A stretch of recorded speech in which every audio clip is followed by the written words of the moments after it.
In a valley nestled between two mighty peaks, a bustling kingdom thrived. The people, clad in garments of vibrant colors and adorned with jewels, worshiped their idols made of stone and clay. These idols, they believed, were the source of their prosperity and protection. Every dawn, they gathered in grand processions to honor these figures, blinded by tradition and unaware of higher truths.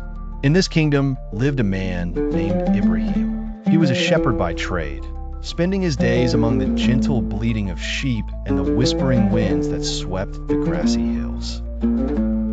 But Ibrahim was different from his fellow citizens. As a man of profound thought and seeking, he questioned the idols' inability to speak, move, or even fend for themselves. A solitary figure against the beliefs of an entire kingdom, Ibrahim sought answers beyond the physical realm. One tranquil evening, as the sky blushed with the colors of a setting sun, Ibrahim found himself lost in contemplation under the ancient oak trees.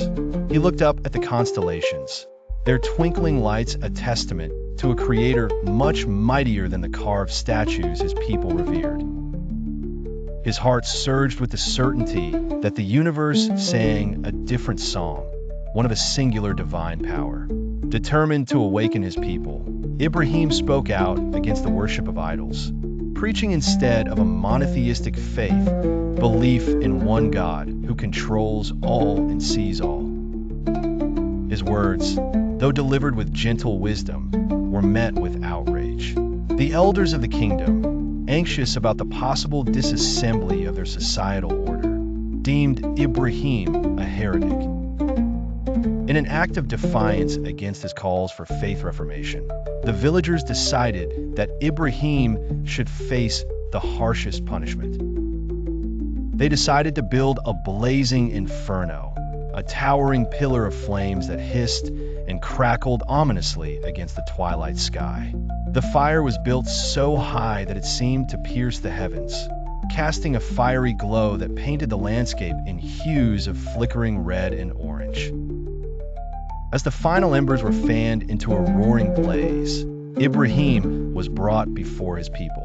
Bound yet unbowed, he stood resolute. His eyes reflected not fear, but a serene trust in the force he had come to know intimately. As the drums beat in crescendo and the crowd jeered, the moment of confrontation drew near. The air crackled with tension as Ibrahim was led to the edge of the inferno.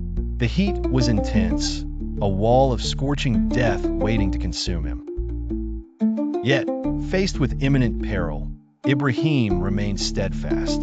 He uttered softly, a whisper against the roar of flames, Hasbunallahu wa ni'mal wakeel. Allah is sufficient for us, and He is the best disposer of affairs. And then, as if the natural order bent to the power of faith, a miracle occurred.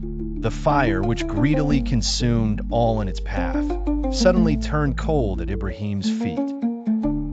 The flames danced around him, undulating harmlessly without inflicting any harm or injury.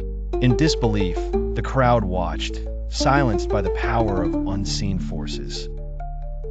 The birds, which had flown in fear of the towering blaze, circled back, settling on nearby trees to witness this divine intervention.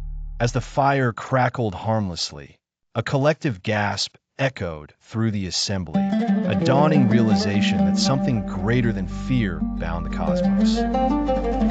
Ibrahim, standing untouched in the center of what should have been his end, served as a living testament to the triumph of faith over fear. From that day forward, stories of Ibrahim's miraculous escape became folklore across the land, inspiring countless generations to seek truth beyond the visible.